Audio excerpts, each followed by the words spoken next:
Alright, a few things about getting around in Poser. First of all, I'm going to get rid of the hierarchy because it takes up space. My layout is a little bit ridiculous, like this is just all blank space, but I wanted to use this plugin. Massive shout out to Lonesome on X. A few things about getting around Poser. The viewport probably being the more important one. It's similar to Photoshop in the way that if you hold space and then click and drag, you can pan, but it matters which tool you have selected. Like when I don't see the names of the tools, but anyways, this one, when that's selected, spacebar and click will cause that to pan, but if you push Z, you can switch to the other tool, and then space and click will zoom in and out, and T will go back to the other tool. So Z and T are very important for getting around while you work. And then if you hold Alt down and click and drag, you can look around. So I think I use those hotkeys more than anything. It's just like, even if it's already selected, I find myself tapping T anyways just before I drag the mouse. And then Z to zoom in. So yeah, that's the easiest. Yeah. Oh, I think there's a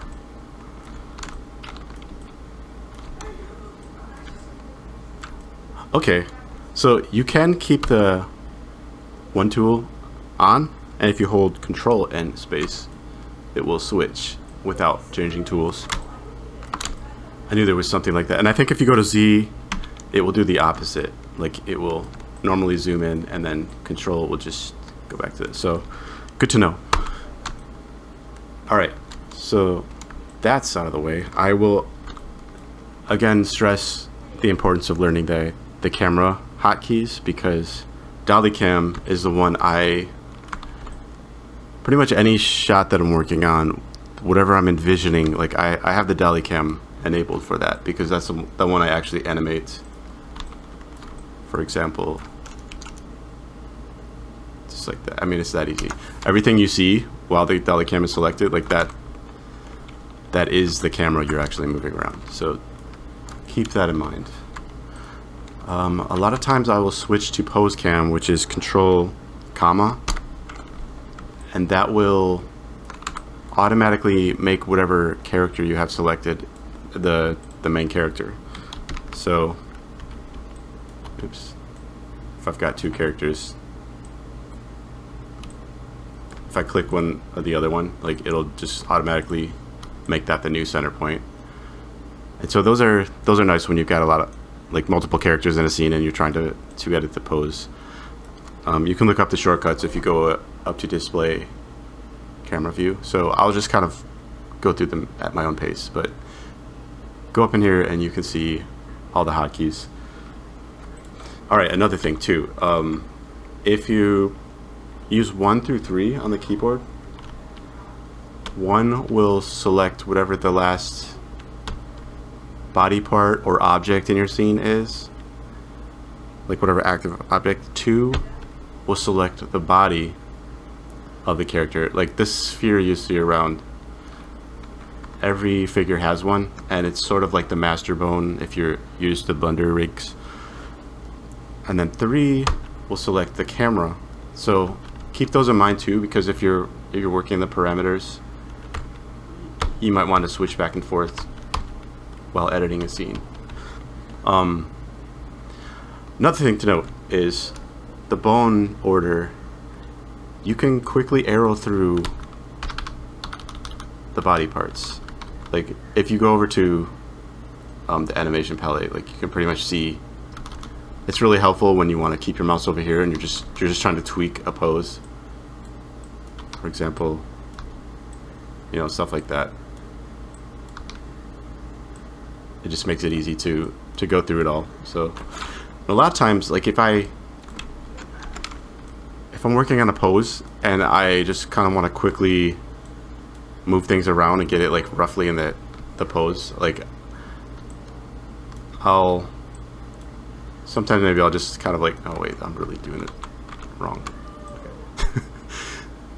For example, I might move the arm to some position like that, and I might, for the forearm, I usually don't want side to side, so I'll just alt-click on a parameter. That resets any of these dials if you alt-click. And then I might arrow up and actually twist it, just to try to keep some consistency with how the bones look like. Oh, okay, what else should I run through? All these other rooms, like, I wouldn't worry too much about those. Like, 99% of the time you're probably going to be in, okay, maybe not 99%, maybe a little less. Well, once you start bringing objects in and you want them to look right, you'll be in the material room, because that's where you could change things. So like whatever object is selected, I don't like using this thing because if there's something semi-transparent and you're trying to click the background, for example, like that background box, it doesn't work because it's clicking the fog box that's barely visible in the way of it. So it might be better to just right click and go to select, and you can, if there's something layered, it'll like let you choose. Let's see what happens. Oh, blue. Anyways, sidetracked. What else should I talk about for this? Oh, let's see. Curves might be a good one. Why can't I? Okay, that seems broken. Oh, there we go. I couldn't grab part of it, the sidebar too. Anyways, so curves are pretty straightforward. It's going to display whatever body part you have selected and whatever parameter you last select. Like you see it right here, and the body part right here. You can choose it in here as well, but it's quicker to just do that. And say you want to edit the bend, like you could do this there. If you're getting weird motion, like it's doing extra things that you didn't want it to do, which I found happening a lot when I first started using Poser. It was driving me crazy, and I was like, how's Monty using this? I don't understand. You can change the interpolation to, like, if you just want linear, it's this brown one. And the curves are a little wonky from what you're probably used to in other 3D apps like Blender or Maya, but you get used to it. Like, you kind of make your own handles in a way. Yeah, like that's an example of what might cause problem. You can select, hold control, and it will like switch to up and down. But when you're getting stuff like that, that was driving me crazy when I first started using Poser. You can manually try to adjust it if you want, but like it just does weird things. Sometimes you gotta do something crazy. Let's see, I will sometimes just switch to linear and then smooth it out as I need, or sometimes just manually smooth it.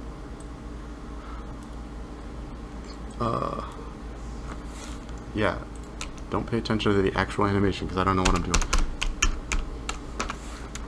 Let's see, another thing is the animation palette. You can, like, if you make a pose, yeah,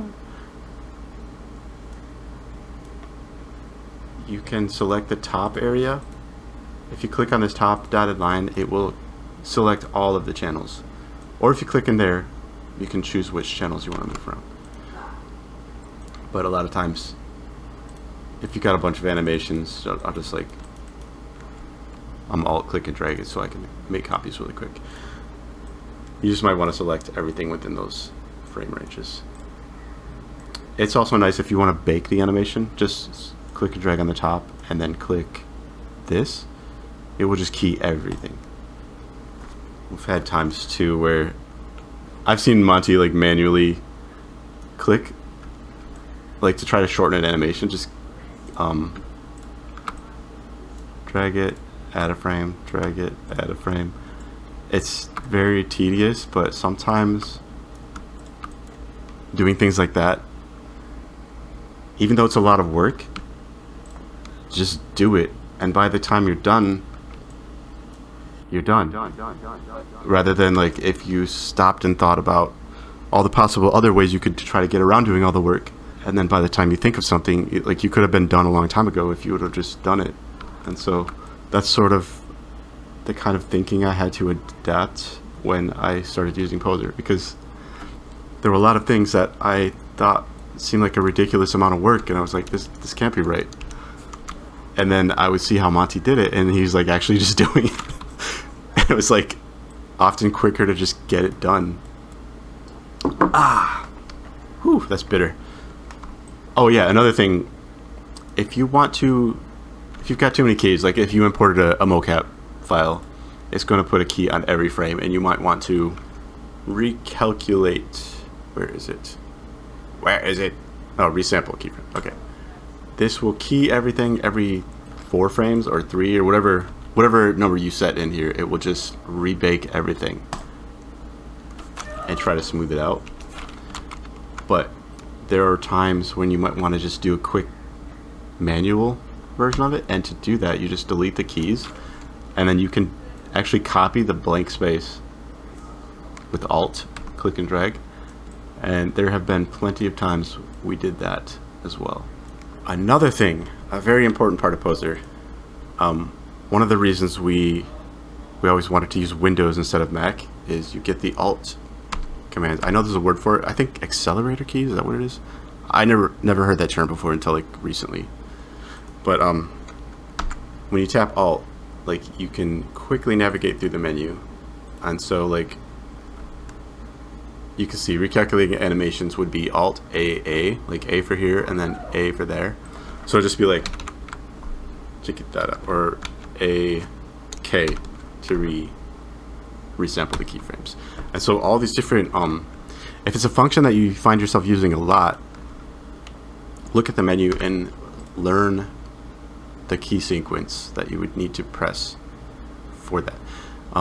Turning IK on and off was a big one for me, like because I didn't want to click through menus, or even the context menu. Like you can do it in here too, I think it's somewhere, I don't know, it's probably right in front of my face and I'm not seeing it, but it's much quicker to just Alt G Y. Oh no, not Alt G, that's symmetry. Alt G U, and then so now I have IK for the legs, or Alt G U arrow, and so now I've got it for the hands, if I can grab the hand. So just stuff like that. Like in a way it's a little tedious, but it's still, that's much simpler and quicker than even something like Blender.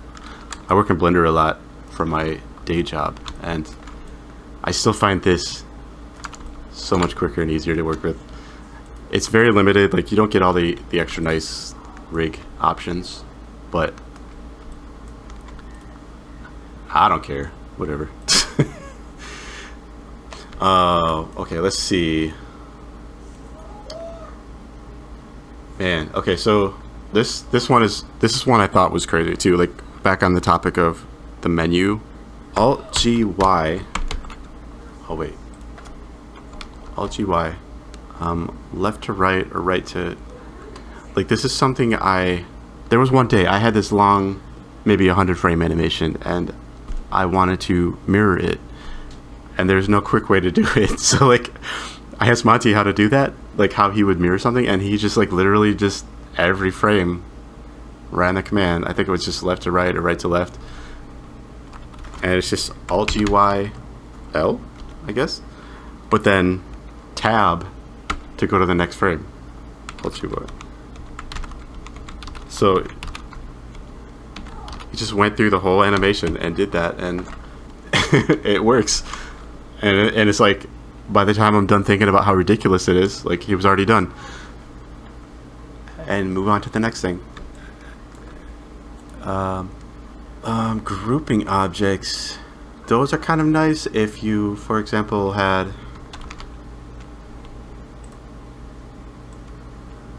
just a bunch of characters and you need to move them. Oh yeah, Shift Control E is to open the hierarchy.